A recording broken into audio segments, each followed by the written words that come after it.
following program is brought to you by the Internet Broadcasting Organization.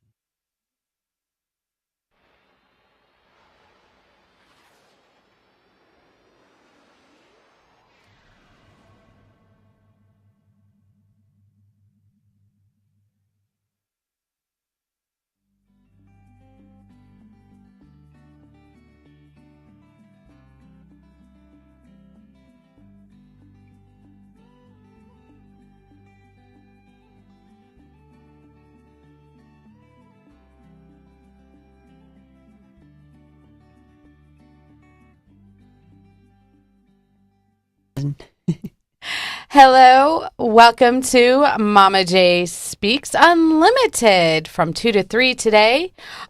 We have some newbies in the studios that are getting trained up. So if there's any type of technical difficulties, it's because they're learning the ropes. But at any rate, I'm so happy you're joining us, and I hope you can really hear us. I have a special guest today. Her name is Johanna Zenobia. I forgot close. the N, geez. But, you know, it's part of your initiation. If I didn't mess up your last name, you know, you wouldn't be officially on my show. Gotcha. At any rate, No worries. welcome to Mama J Speaks.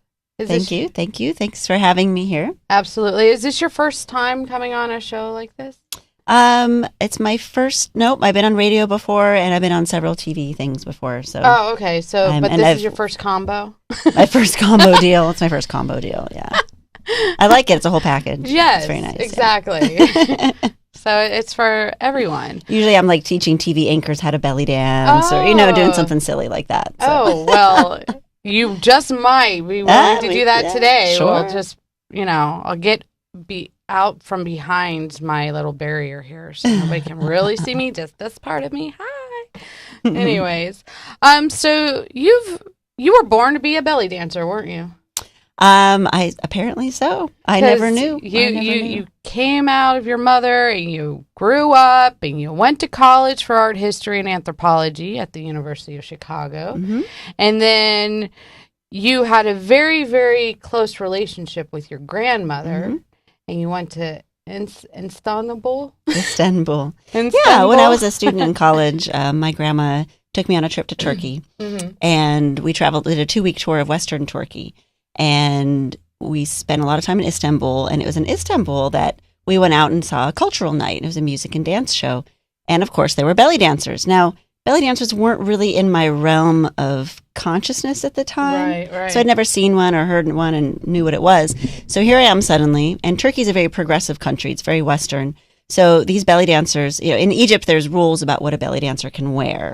So to perform belly dance, you can only show your slit so many inches above the knee. Really? You have to have a permit. It's a Muslim country, so it's a little more restrictive. Right, but in Turkey, it's sort of all things go.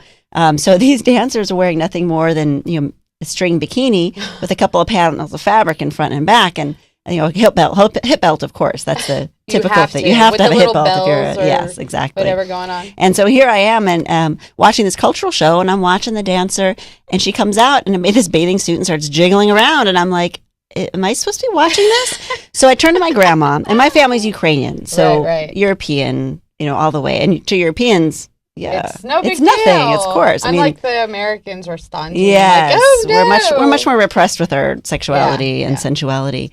And so I turned to look at my grandma, and she's watching and clapping, and I was like, "Well, then I'm going to enjoy the show." And it was actually a lot of fun, and it wasn't just one dancer; it was several dancers. I still have pictures. Aww. I'll have to find those. Yeah, and they were showing them. Oh my goodness! Next time. Okay, all right. I'll have to stick them on my website or my Facebook or something. Definitely. Throwback Thursdays, right? There you my God! Yeah. So here I am, and these dancers are not thin. I mean, this is not MTV here in Hollywood. No. I mean, these dancers are voluptuous. Voluptuous. They are beautiful, and the way they carry themselves with confidence and power and sensuality, I was enthralled. Aww. And of course, there were other elements to the show. There was more traditional folkloric dancing and stick dancing and all sorts of stuff. And then, so that really struck me. I mean, just traveling always is amazing. It blows open all your Yes, doors. I'm definitely looking forward to traveling myself in the next coming years. Yes. I'm finally going to get a passport. It's Yes, on my there's bucket so many list. different ways of Yeah, living. So then the other thing that struck me is after we did this tour and is we went to the nightclubs of Istanbul. Oh, And belly dancing was in and the I clubs. realized that I always did the white girl shuffle. Like I was like, maybe You a little did hip wiggle or something. Like I was not a dancer. Even though my mom told me, she said, when you were young, you wanted dance classes. And she said, no, because I don't want you to grow up to be a girly girl. Oh, a girly So what did I girl. do? Grow up to be a girly girl. Yeah, you can't stop that. You have to be a girly girl. But in the nightclubs, everybody's dancing. And they're not just, they're belly dancing. They're completely in command of how they're moving and just having a good time. And it's mothers and grandmothers and boys and girls. It's just everyone. And grandchildren are passing out on the benches and grandpa's in the corner. I mean, everybody's dancing. And they don't call it belly dancing because they're not performing belly dance. Oh, they just call it dancing? It's just how they dance. So I realized it was such a part of their culture. But I said, I want that. I don't know what it is. Right. It's that power. It's that familiarity with your body. It's that comfort level. It's that confidence.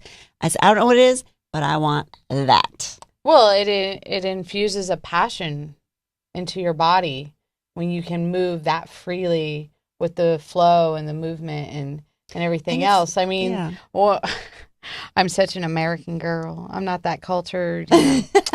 But I grew up here in Florida, and I saw the belly dancers at Busch Gardens. Yep. And that was something that I always had interest in and as well. So to finally have an authentic professional belly dancer such as yourself, it's a real honor, and to bring your goddess energy so we can introduce this to everybody, because my show is really about bringing the unity of divinity from all walks of life together so people can understand that no matter who you run into or who you meet, there is that divinity within each person based upon wherever they're at on their spiritual path, their life path, whatever that is. So. Absolutely. And people always ask me, they say, is it hard to belly dance? And I tell them it is accessible to everyone. It's something that you can start getting the benefits from day one. You start getting coordinated. You start creating that mindfulness. We talk about being mindful of your daily life. But be mindful of your body. How aware are you of your body and how it moves and having control over that? Mm-hmm. So from day one, you can start reaping the benefits. But if you want to get good, you have to. It's like any other art form. Yeah. You don't pick up a violin. You don't pick up a violin in 8 weeks. Go, I can play violin. I'm an expert and I can do. Nobody wants to hear you until you've been playing for like 5-6 years. Right. You know what I mean? Like that's when you learn your instrument and then you can actually express yourself through it. Right. So similar with belly dance. I mean, they say it takes 10 years in any art form. Oh, wow. To master your art form. And it's interesting because belly dance is now, there's a little bit of a shift creating. Tribal, created. Well, there's the tribal, but it's really being disciplined and codified. Okay. So there's a movement towards, let's take that example of ballet where you've got first position, second position. Let's use that dance vocabulary that has been, withstood the test of time over the years, and let's apply that to belly dance. But then how do we take the next step and make it apply and develop those belly dance moves and isolations and techniques so that we can create this discipline of a dance form. Gotcha. There's painting 101, there's belly dance 101, but then you go up from there until you're a master at whatever discipline because you build on top of it. It's a layering effect of once you have the bare essentials and then you can learn it. And it's just like anything, even with pole dance fitness and everything, it's comical to me a little bit because they make it so schoolish. Where when I learned to do it, it was just you throw yourself on there and you just practice and you just pray to God you don't fall on your head. I mean, that's just how it was back in those days. That's the two different parts of dance. Right. It's like you've got your self-expression, which you can do at any level, and just breaking that barrier uses a completely different side of the brain to break that barrier into expressing yourself through movement, right? Whether it's pole dancing or belly dance or whatever it is. Right. Once you start to express yourself, you have something to say. Exactly. But do you have any technique? So on the other hand, you've got your technique. I mean, Right. and I'm not an expert in pole dancing, but in belly dance, Right. you've got all your different isolations. You've got your zill patterns. You've got your different props to master. So you've got all these different elements, and there's technique to stand behind it. When you learn piano, you play your scales Right. for a year.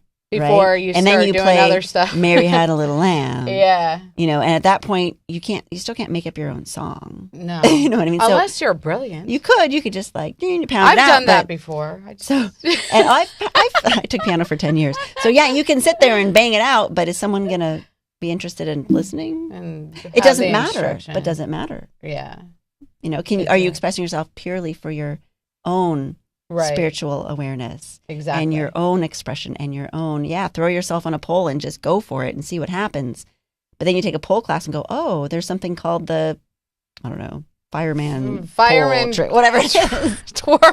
Yeah, and then you go, oh, and then you can add that to your vocabulary, and suddenly you have something to base it on. Right. Or you learn how to point your toes the right way. Oh, of course, you're wearing big, crazy heels, right? Yeah, so it doesn't really matter. those big old platform heels. Or you learn your body consciousness, or you learn some yoga moves and you learn some different yoga stretches that you can apply to the pole. So there's all these different techniques that you learn that make you, that give you something, give you a way to express yourself. Exactly. I mean, I have always felt that anything that you do naturally can be taught to others. And it has been always about realizing what the techniques actually are and breaking it all down. I think it's Martha Graham that said that's the purpose of technique, is liberation. Ah, beautiful. Martha Graham, I think she was on the Legends Ball or something. Totally butchered that line, but it's something, I think I got the point across. It's all right. And it's only by having that discipline that then you can create that work of art and create that story that you want to tell people. Exactly. So but I get, and it's interesting because I think belly dance is one of the few dances, you know, you wouldn't take a ballet class and in 8 weeks, you know, throw on a ballerina costume and say you're a ballerina. Hey, what about you think you can dance? I mean, those people work really hard, right? Or what is it? The other one, celebrity dancing or whatever. Dancing with the Stars. You know, they take all these ex stars that are still lingering, and then they go through weeks and try to improve it. And I'm like, but they are working hours. Every day. It's one thing if you can really put in all that time and not have to worry about the bills and everything else, and you can just focus on just that, because Lord knows the moment I can do that, I'm in there. I'll be a belly dancer with you, and I'll be doing burlesque, and I'll be doing all that stuff.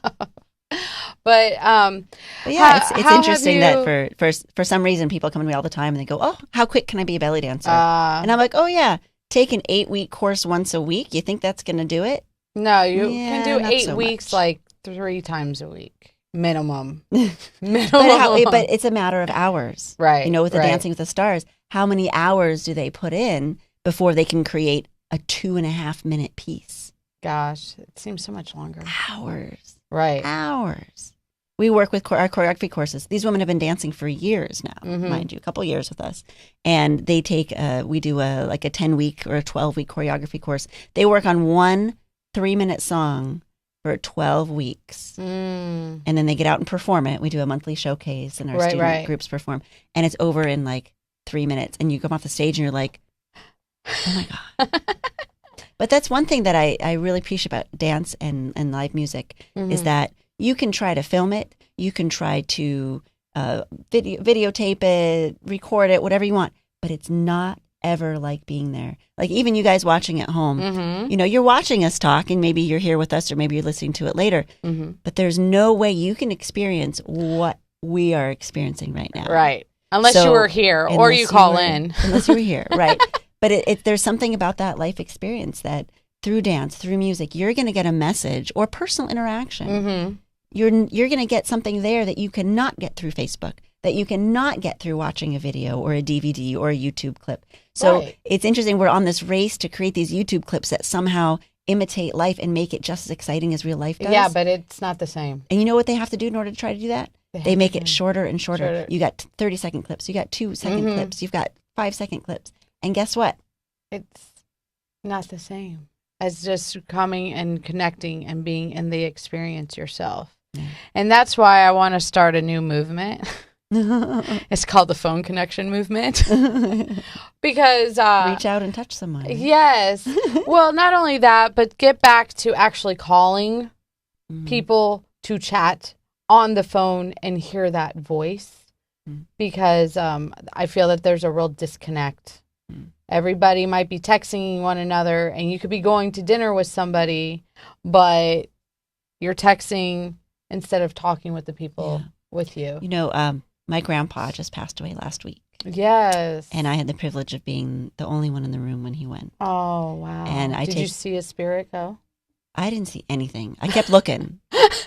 And, you know, before he died, he saw stuff. And I'm looking. I didn't see anything. I don't know. Did you feel the presence of him? I felt the absence. Really? It was just like a whoosh. And it was so peaceful and still and calm. And it was such an honor for me to be there. But so I wanted to bring him into this conversation because one of the things that he taught me and he taught his children was that when you are somewhere, take advantage of what can you do there? What's unique about where you are right now? Right. And how do you take advantage of that experience? It's being in the moment. It's being in the moment. Yes, your grandpa. And my Ukrainian grandpa knew this. So when you're at the table. Wow, brilliant man. When you're at your table with your family or friends, once you text, you're not anywhere. You're not present anymore. No. So there's a lot to be said just with being someone. And because we're so inundated with media, we often think that we have to fill that with conversation, that we have to chat and talk and be engaging. But, you know, the more I spend time with family and friends and go through these life experiences, it's like just being there. It's sitting with a person is sometimes enough. You don't have to fill the space with anything. No. Life is full enough. The quietness of just being with another person in the same room, and you're not distracting yourself by being on the phone and texting or whatever.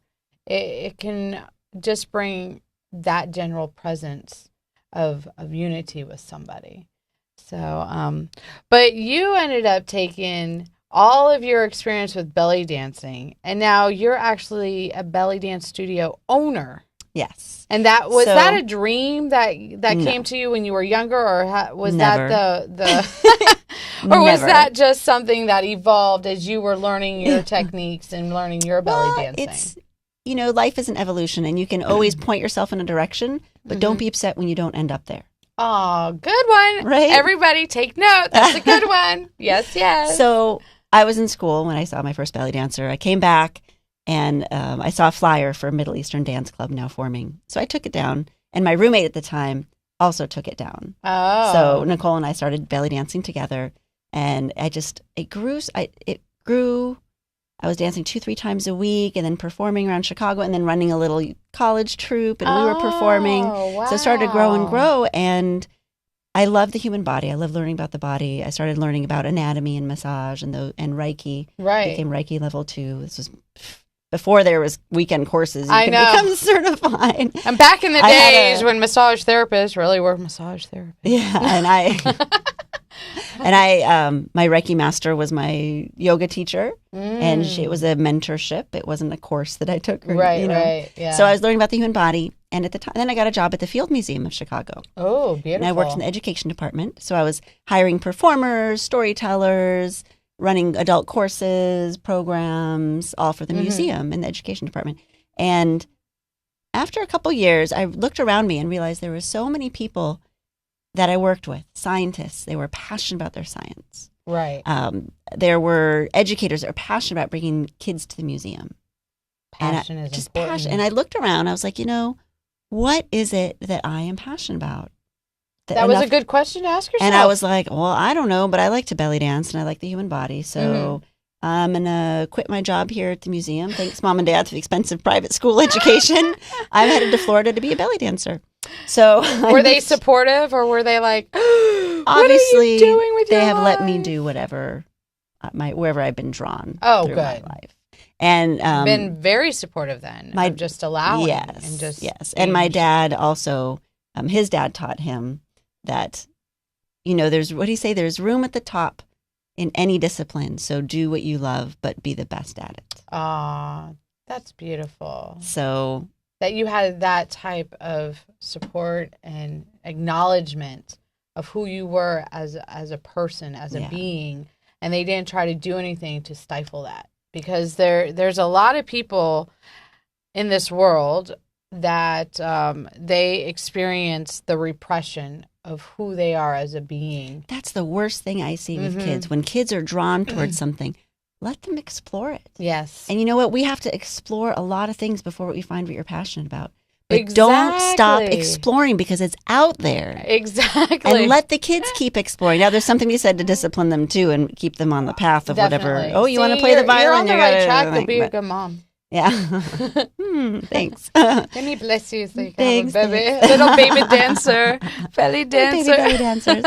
But I see that all the time. People are stifled. They're not allowed to explore. And then they lose the spirit. They do, and they lose looking. A passion, and they feel that looking. All there is in life is just what is directly in front of them. Or they're chasing the dollar, they're chasing the next promotion, they're chasing the next whatever. And they're losing that true aspect of their soul, of who they really are. Mm-hmm. And then they get to be 50, 60 years old and look back at their life and did they really live the life they really thought they could live, or did they just settle for something, and that's what another purpose as to why I am pursuing my life goals and my life dreams that I had for a very long time kind of off-centered and put them to their wayside and everything. And I was so focused on an identity of being a massage therapist and what that brought into my life and everything. And then one day I was just like, okay, I'm ready to massage people in a different way.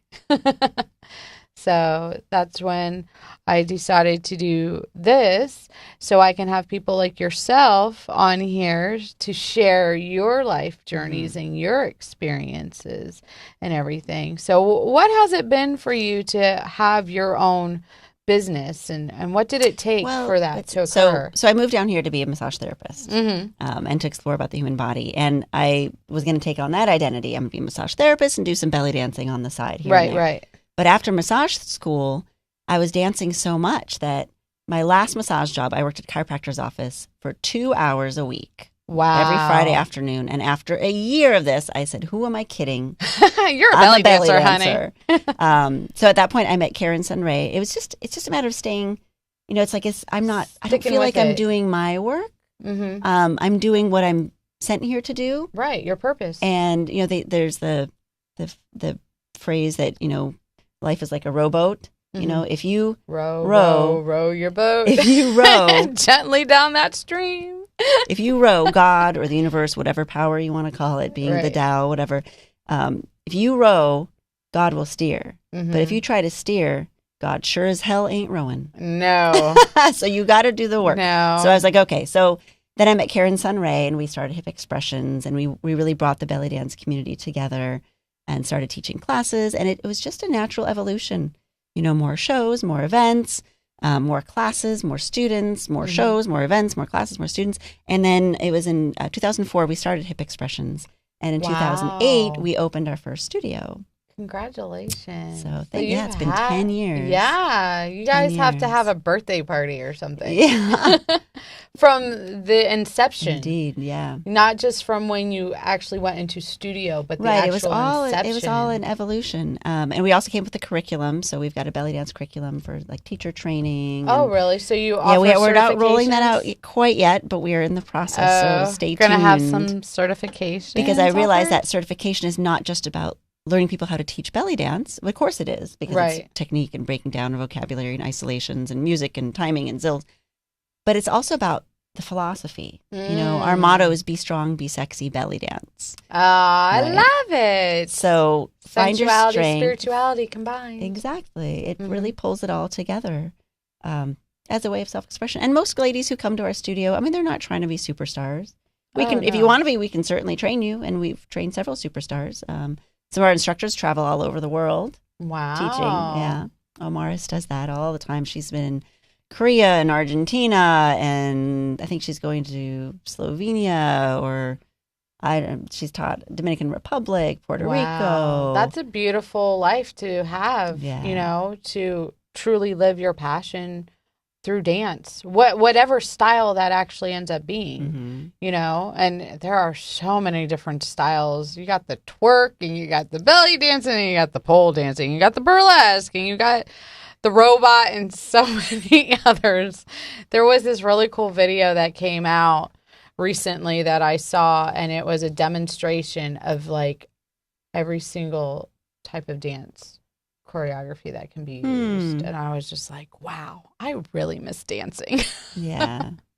Yeah, it's something that's such a personal experience that Mhm. you can really connect with your soul. I mean, that whole mind, body, spirit. And I love yoga. I do yoga Mhm. every day. But I find that people fall into yoga classes, and the yoga class is scripted from the beginning. Really? There's a lot of yoga classes. I mean, you're following directions the whole time. Oh, You're following yes. exact directions the whole time, which is good because you want to bring your awareness into your left heel and your right Discipline. ankle. And it's that discipline, right? But Yeah. then I had the experience of being in a yoga class, and after there was going to be a free form dance, and people stood around, they didn't know what to do. Really? So we're still we're stuck in this like training one side of the brain but not the other. Or What about imagination? Or it's so free form that you throw in you go to the drum circle and you belly dance around, and it's totally like anything goes. Right, and Right. spastic. And But you've got whatever else. to, but you can, yes. We'll move on. Well, again, belly dance is the only art form in the world where you see someone throw on the costume and call themselves a freaking belly dancer. Really? And you're like, really? Did you take an 8-week course? Oh, you study at home. No, this is a discipline like any other. You need a mentor. You need training. I mean, if you want to do it for fun at home, absolutely. Right. Go to the drum circle. Do whatever. That's fun. But don't call yourself a professional. The flamencos would kill you. You can't teach flamenco until you've been doing it for 10 years. You can't teach until you've been doing it 10 years Oh, in wow. flamenco. Because there is a system and a legacy and a Mhm. tradition. And if you screw it up, they'll hang you. No, just kidding. They will. They will. We're not going to go that dreadful. I mean, but y'all get the picture overall. If you want to do something, you have to stick with it for minimum 10 years.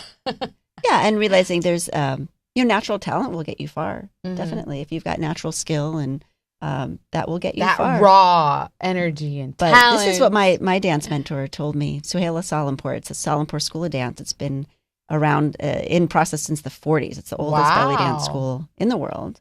I wonder who based else out went of- there back in the 40s. It's based out of California. Right. And she comes out once a year for training. And for my next level, I need to go to California for a week long. Hey, that's that's a maybe nice next- little trip, you know. Yeah. Well, I need to work. I need to do some work before that happens. So I've been dancing 17 years, and her classes inspired and challenged the crap out of me. That's important. So what she said is that, listen, natural talent will get you far. Mhm. But if you've ever come off stage not having had to work really hard for the applause you have, and you think you're good, but you didn't try that hard, if you actually studied and actually took the time to refine your technique and work on your body, Mhm. how good could you be? Right. Exponential. And Anything you is don't have to possible. work that hard. You can dance around your living room.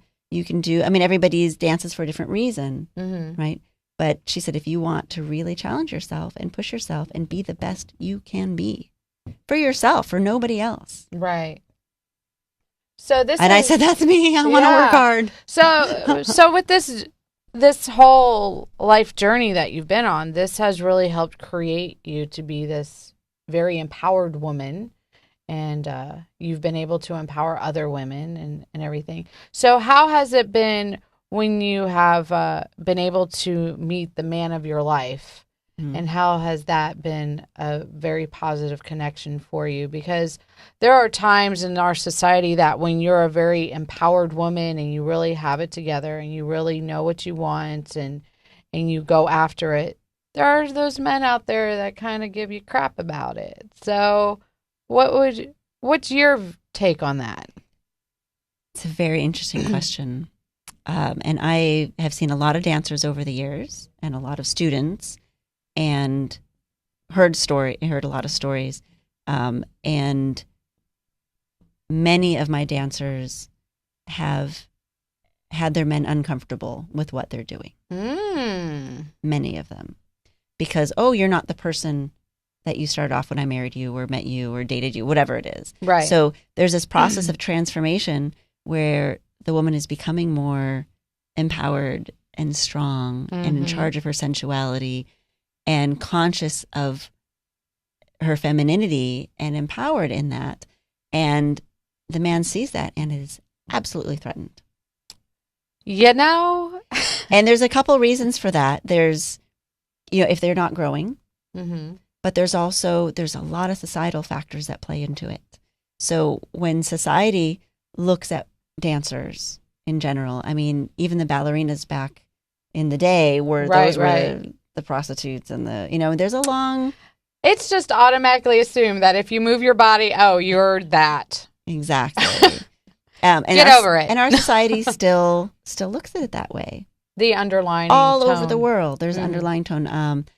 Here in America, yes, we're a little more repressed society, but there's societies that are more or less repressed all over. And there's been a really big push in belly dance to separate belly dance. We're not strippers. We're not strippers. Oh, of course we're not. We're not taking off our clothes, right? Like that's the bottom line definition. But they've gone to the point where they've denied belly dance its sensuality. Some of them, not everyone. So now there's a movement to sort of return to that and say, guess what? We are sensual beings. Yes, there are folk dances that are completely desensualized, but how can you desensualize the human body?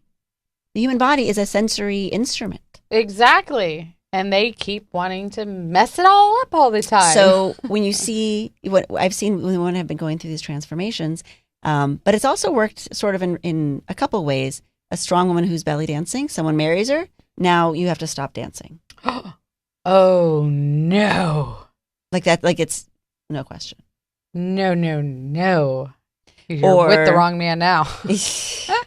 Or, they see the woman start to go that way, and then there's some issues there with how she's seen in society.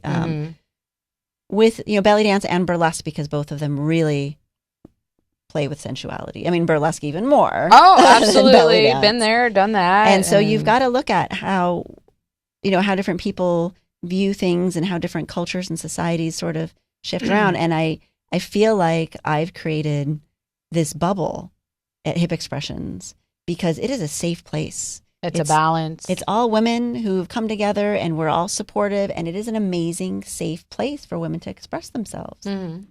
And those that come to our shows, like, it's a really wonderful place to be in because when you dance, you are vulnerable. Right. But if you go outside that bubble and you go to the bar next door or the, whatever, like, people are not quite so understanding. So, well, it's sad that it's like that, and I want to figure out a way how to break those barriers. Well, there's what I've always said is that where's the school that's teaching the men what I'm teaching the women? Ooh, there's a question for you. There's a challenge out there. Yes. Where's the school where the men are being taught how to be strong and sensual and in charge of their masculinity, which will be in a completely different way. Totally. That I can't teach. Right. I don't have the Well, I equipment. know there's men that have been doing pole dancing. That's a whole new and there's men that thing. belly dance too. Right.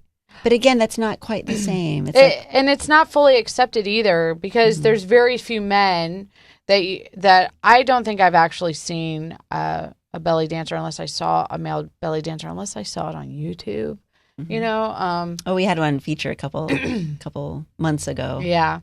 But I think that is something that makes the overall society uncomfortable because we're so used to men being a particular way and not being in touch with their sensuality and not being. But getting, you know what I mean? Getting men in touch with women's sensuality isn't the answer either. No. I mean, if that's what a man wants to do, by all means, we have men that come to our classes and perform, and that's fantastic. But it's not the whole answer. No. But this is we have just dived into a very interesting and topic. It goes back because people ask me about the origins of belly dance, and there is evidence that belly dance is a birthing ritual. Oh, so I like it. There are different stages, different moves in belly dance that can be used at different stages of labor. Wow. I think there's a video out. And then Karen... I got to find it. And then Karen, who co-founded Hip Expressions, she had her daughter 14 years ago. Oh my God, 13 years ago. she's getting so big. And I was at her birth, and she had a water birth, and she was absolutely using the same moves we do in belly dance, engaging the core, moving the hips to work the baby out. And she made it look easy. Oh. Easy. So, but she only did it once, right? Yes. See, I did it twice, so I we got one up on her then. But so belly dancing is this birthing experience. But the fact she did the water birth, I've heard that that's great like things.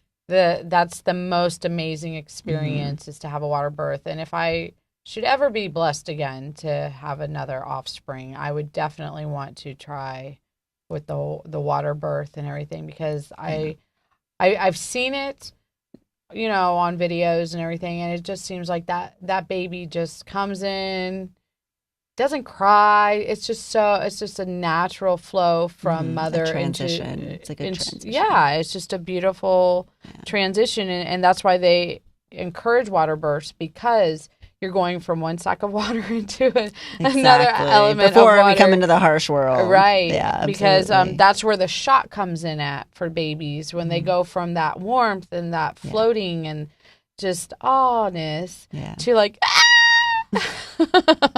that's why they cry. So yeah, try to get back in. So belly dance comes from the birthing rituals, but it also comes from some of the priestess rituals, right? Some of the goddess worship.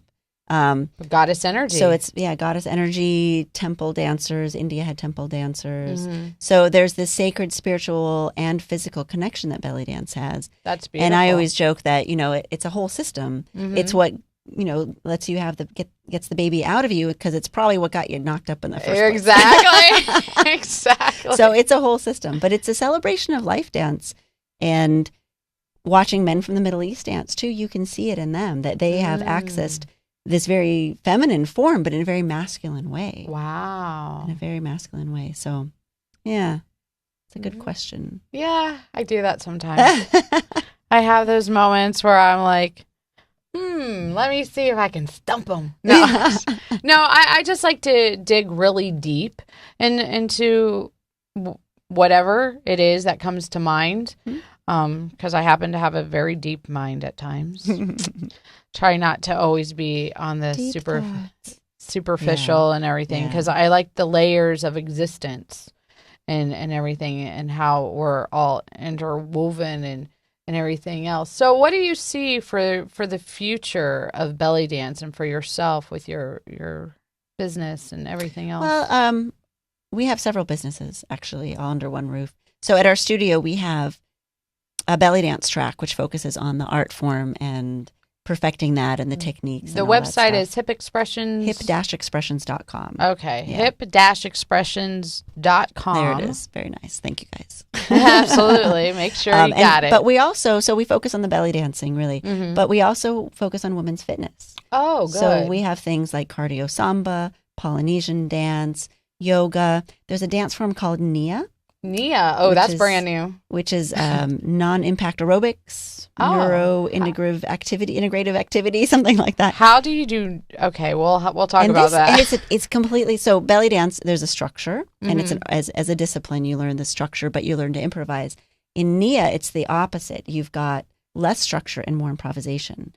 So you follow along like a Zumba class. Right. But instead of having a Latin flavor to the moves, it integrates modern dance with martial arts and Qigong. Oh, I like it. You can even do it sitting in a chair. It's completely adaptable to wherever you are at. Wow. And the last time I took a Nia class, I cried. Aww. Because you have such a release. You're not worried about your technique. You're not worried about, am I doing the move right? What does it look like? Is the angle of my hand correct? Am I doing the whatever right? No, you are just dancing your heart out. Aww. And I cried. I was just like, oh my, it was such a release. And I think that people need that because we're not in our bodies. No, not at all in our bodies. And then you get too much in your bodies, and that's when you want to just like bust out of it. So, and the thing with, you know, there's the gym and there's machines, and I love weight training. I think it's fantastic. I hate the cardio machines. You know, yeah, they get boring after a while. You check out and you watch TV.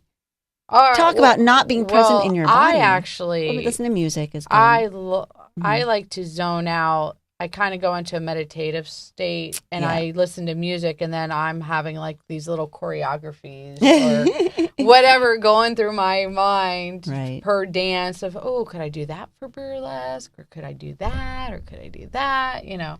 So Yep. that's typically Okay, what. I could see that as a meditation exercise. But I really don't like the cardio machines. I'm actually realizing that I don't like the gyms because they don't offer a bunch of the dance classes and everything. So Well, dance is actually been proven to contribute towards keeping away Alzheimer's, and I mean it has all the other benefits of dance and exercise, right? It has all those benefits in it of exercise and machine work and cardio, but it also engages the mind. And so again, that being in the moment with yourself and your body creates a different connection to yourself. Exactly. It makes and keeps off Alzheimer's. I mean, hey, that rocks. it keeps all your systems integrated in a really cool way.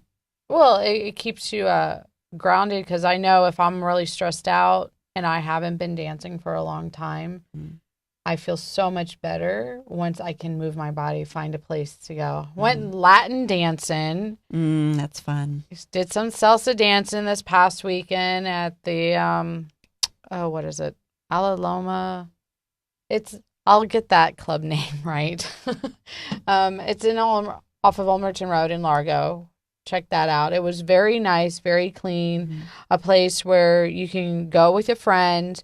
You're not necessarily going to be totally like mobbed, groped, but you grabbed. can like sit at a table and a gentleman will come up and ask you to dance, and that's it, Yeah, and then they're there's there the to swing dance. dancing that's around town and everything. Yeah. That is also another really great element to It's fun when you have that connection. My husband taught ballroom for 20 years. Oh, special. And now he's a very strong man, as I would probably need. So as I do need. Yeah. Right now he runs a construction company. Wow. Right. So that's do ballroom construction. Yeah. But for 20 years he taught ballroom. So when we go out dancing, I mean, it is just amazing that connection you have with another person in their body. So it's neat in belly dance because you don't need that. You can just dance by yourself. You don't need a partner. So you're not relying on anybody.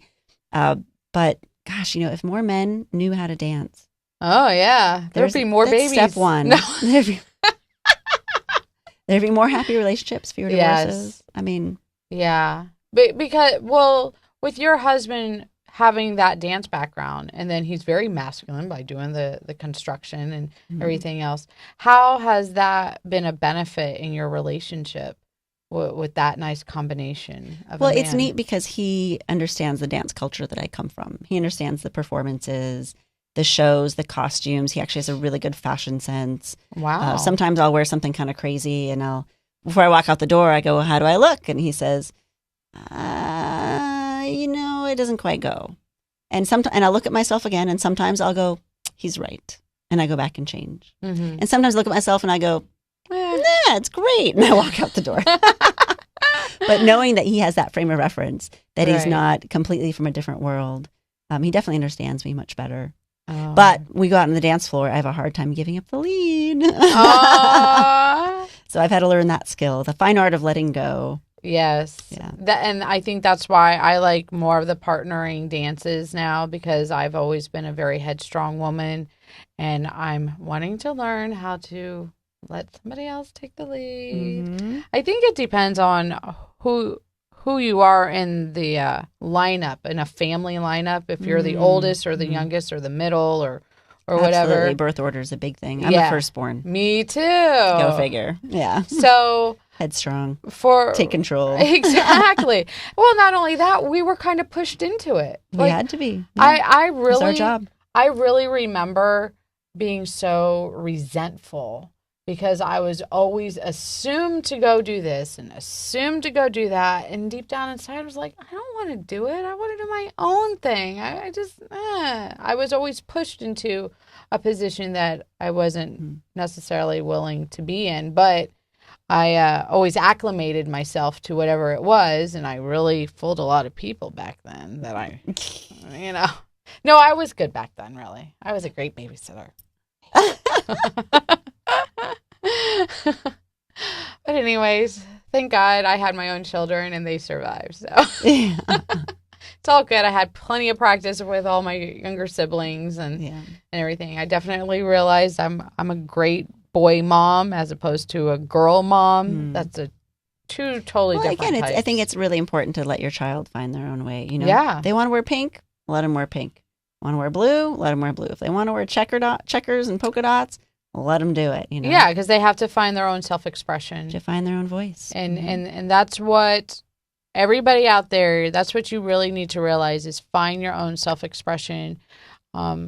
Think about what you would do when you were younger that brought you joy and happiness, what impassioned you in some way, and find ways to get back to that or find new ways to relive it and rebirth it back into your life, because it's very important that you live fully expressed who you are as a divine being, no matter where you are in keep life. Looking.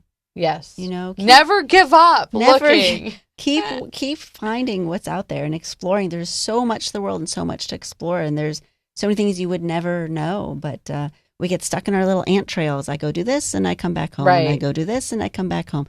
Mix it up. Go to a different grocery store. Go a different way to work. Go a different way to work. Yeah, I'm trying to get my mother to change that. She gets so stuck. Well, they know me here. I'm like, it's great that they know you there, but why don't you try another location so they can know you there too? There's a great book called The Artist's Way. Oh, have you done The Artist's Way? I haven't done done it. 3 times. First time I did The Artist's Way, I quit my job, moved to Florida to become a belly dancer.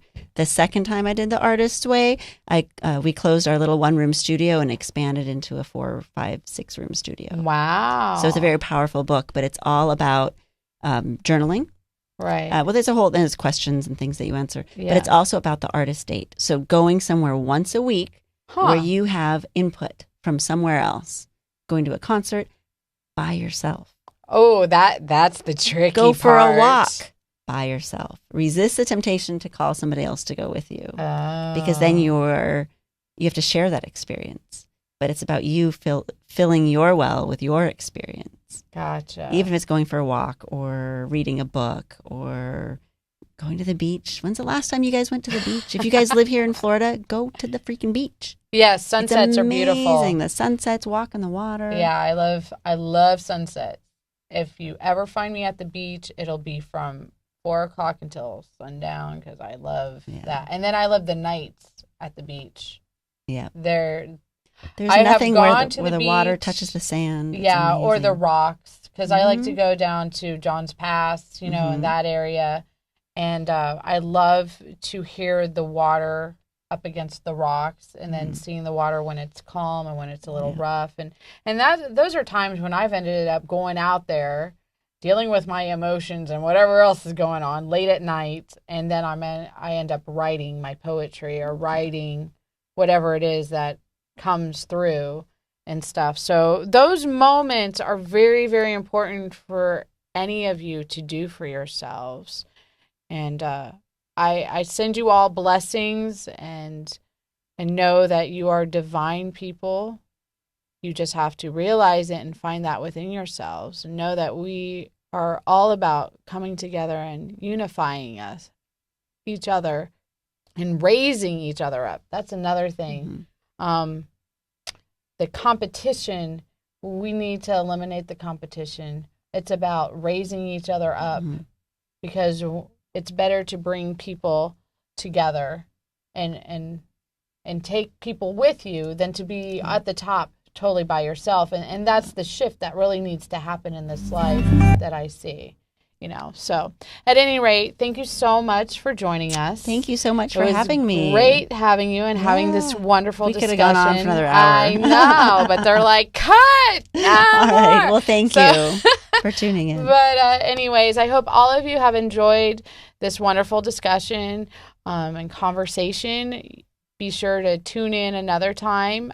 You can tune in tonight, 7 to 8. I'm going to have Zach from 2 Cents. Yeah, from the 2 Cents show. Yeah, Zach. Hey, I know I butchered it, kiddo, but I'll see you tonight. And I'll see you guys next week. and tonight. And whenever you find me somewhere, come up and say hello. Have a wonderful, wonderful day. Namaste. Namaste.